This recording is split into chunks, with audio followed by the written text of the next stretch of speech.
নমস্কার বন্ধুরা, welcome to soulful tarot channel. আশা করি তোমরা সবাই ভালো আছো, সুস্থ আছো, পজিটিভভাবে এগিয়ে চলছো এবং পজিটিভভাবেই আছো।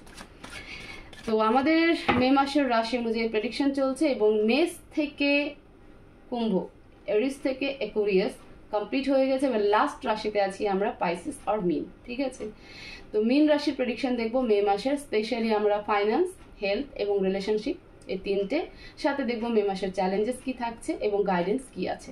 তো তোমরা এই রাশি প্রেডিকশন নিজের নিজের নাম অনুসারে দেখতে পারো, নিজের নিজের ডেট অফ বার্থ অনুযায়ী দেখতে পারো। আবার যারা নিজেদের অ্যাকুরেট রাশি জানো যে হ্যাঁ এটাই আমার রাশি, তো সেই রাশি অনুযায়ীও দেখতে পারো।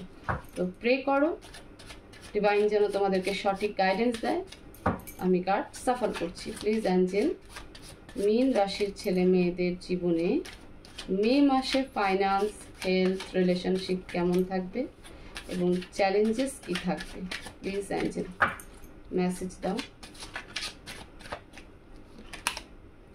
King of cups, page of cups, page of coins, the empress and 9 of coins. Okay, King of Cups के clarify करो, clarify King of Cups, Queen of Cups, the Chariot. Okay, 10 of coins.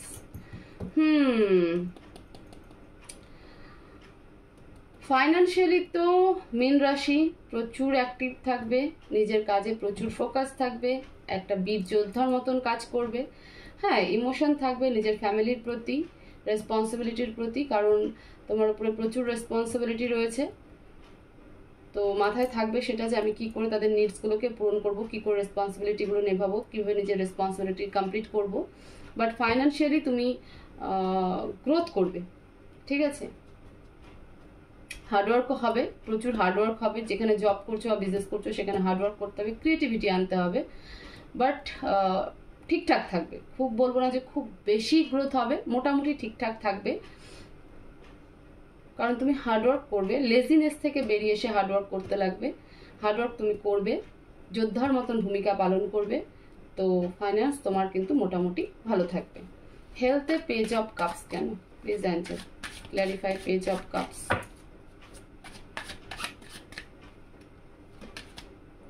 Knight of coins, 4 of cups, page of cups. হেলথে তোমার বেবিকে নিয়ে কোনো issue হবে। তোমার বাড়িতে কোনো ছোট বেবি রয়েছে বা তোমার কোনো ছোট ভাই বোন রয়েছে, তাদের হেলথ নিয়ে কিন্তু একটা প্রবলেম হবে। ঠিক আছে, তো সেক্ষেত্রে তুমি একটু ইমোশনালও হয়ে পড়বে। সেখানে ফাইন্যান্সিয়ালি কিছু মানে ফাইন্যান্স তো যাবেই, কিছু না কিছু খরচ হবে, ডাক্তারের কাছে যাওয়া আসা করতে হতে পারে। তো যাদের ছোট বেবি রয়েছে, পাইসেস রাশি বা ছোট ভাই বোন রয়েছে, স্পেশালি একটুখানি কেয়ারফুল থেকো তাদেরকে নিয়ে, তাদের প্রতি একটু দেখে রেখো যে তারা যেন কোনো রকম মেজর কোনো চোটফোট না পেয়ে বসে বা মেজর কোনো ইস্যু না হয়ে থাকে। কারণ ওয়েদারও খুব খারাপ, সে কারণে শরীর খারাপ হতে পারে। বাট স্পেশালি তোমাদের থেকে বয়সে যারা ছোট তোমার ফ্যামিলিতে রয়েছে তাদেরকে নিয়ে হেলথ ইস্যু দেখা যাচ্ছে। Sorry,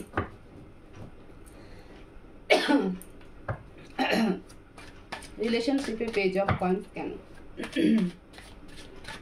please Angel clarify page of coins, 9 of cups, the Hierophant. Wow, রিলেশনশিপে নিউ স্টার্ট। অনেক ডিলে হয়েছে, এবার নিউ স্টার্ট হচ্ছে রিলেশনশিপে। রিলেশনশিপ খুব ভালো থাকবে, আমি এটাই দেখতে চেয়েছিলাম। রিলেশনশিপে হতে পারে তোমার পুরনো পার্টনার কামব্যাক করতে পারে, আবার নতুন পার্টনার আসতে পারে। ঠিক আছে, কারো কারো ক্ষেত্রে এক্স, কারো কারো ক্ষেত্রে নেক্সট। বাট রিলেশনশিপ খুব ভালো যাবে। যারা ম্যারেজ ছিল, হাজব্যান্ড ওয়াইফের মধ্যে কনফ্লিক্ট চলছিল বা সেপারেশন চলছিল বা ডিভোর্সের কিছু প্রবলেম ছিল, তাদের মধ্যেও কিন্তু রিলেশনশিপ মে মাস ভালো হতে চলেছে। নতুন কমিউনিকেশন হবে, মানে হাজব্যান্ড ওয়াইফের মধ্যে কমিউনিকেশন হবে এবং সেপারেশন বা ডিভোর্স যেটাই চলছিল সেটা আটকে যাবে। তোমাদের মধ্যে কিন্তু রিলেশনশিপ স্টেবল হওয়ার একটা খুব বড় পসিবিলিটি মে মাসে রয়েছে। চ্যালেঞ্জেস কি থাকবে? ইগো। চ্যালেঞ্জেস যদি বলে থাকি তাহলে পরে মে মাসে তোমাদের পাইসেস স্পেশালি ছেলে মেয়ে যেই হয়ে থাকো না কেন তোমরা, তোমাদের মধ্যে কিন্তু একটা ইগো যে প্রবলেম, মানে একটা অ্যারোগেন্ট বলবো না, একটা ইগো থাকে না যে আমি ঠিক, আই নি মাইসেলফ ব্যাপার যে থাকে, সেটা তোমাদের লাইফে মানে মে মাসে তোমাদের জন্য চ্যালেঞ্জেস হতে চলেছে। সেখান থেকে যদি তোমরা বিনম্রতা হতে পারো, এক পা তোমার পার্টনার এগোবে তো এক পা তোমাকেও এগোতে হবে, এইরকম মানসিকতায় যদি চলতে পারো তাহলে পরে চ্যালেঞ্জেস কিছুটা কিন্তু কম হয়। বাট স্পেশালি চ্যালেঞ্জেস যেটা দেখাচ্ছে যে তুমি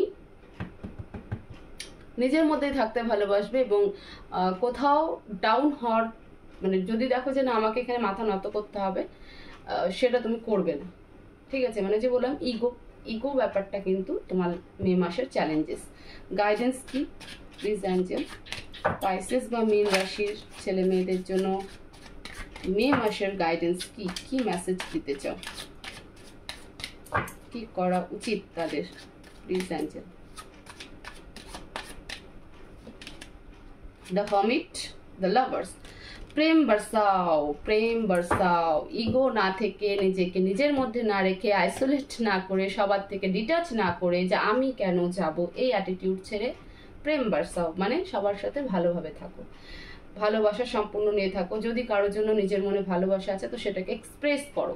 ঠিক আছে, তুমি যত ভালোবাসা দিয়ে থাকবে, ভালোবাসা নিয়ে থাকবে, তত তোমার লাইফে প্রবলেম কমতে থাকবে এবং তুমি লাইফের সোর্স খুঁজে পাবে, লাইফের রাস্তা খুঁজে পাবে, নতুন রাস্তা খুঁজে পাবে।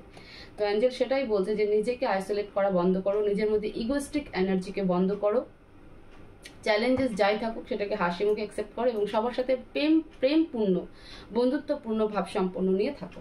তাহলে কি তোমাদের মে মাস আরও অনেকটা ইজি হয়ে যাবে। কারণ এত কিছু যখন ভালো হচ্ছে তখন এটা তো অবভিয়াসলি, তখনও যদি তুমি নিজের মনের মধ্যে ইগো রেখে দাও তাহলে পরে তো তোমার আবার সব কিছু ডিস্ট্রয় হয়ে যাবে, তাই না? তো সেই কারণেই বলছে যে ইগোটাকে ছেড়ে প্রেমপূর্ণ সম্পন্ন নিয়ে সবার সাথে থাকো, সে যেই হোক, তোমার বন্ধু বান্ধব, বস, কলিগ, হাজব্যান্ড ওয়াইফ, ঠিক আছে, মা বাবা, ভাই বোন, যেই হোক, তাদের সাথে সেই বন্ধুত্বপূর্ণ, ভালোবাসা, প্রেম সম্পূর্ণ নিয়ে থাকো। এই জন্যই বললাম যে প্রেম বর্ষাও। তো প্রেম যত বর্ষাবে তত তোমাদের লাইফে ভালো হবে। তো এই ছিল পাইসেস রাশি অথবা মীন রাশির মে মাসের প্রেডিকশন। আশা করি তোমাদের প্রেডিকশন ভালো লাগবে, তোমরা এখান থেকে অনেকটা ইনফরমেশন পাবে, তোমাদের অনেকটা হেল্প হবে। সো ভিডিওকে শেয়ার করবে, লাইক করবে এবং কমেন্ট করবে, সাথে চ্যানেলকে অবশ্যই সাবস্ক্রাইব করবে। সবাই ভালো থাকবে, সুস্থ থাকবে, পজিটিভ থাকবে। দেখা হবে নেক্সট ভিডিওতে। Thank you so much.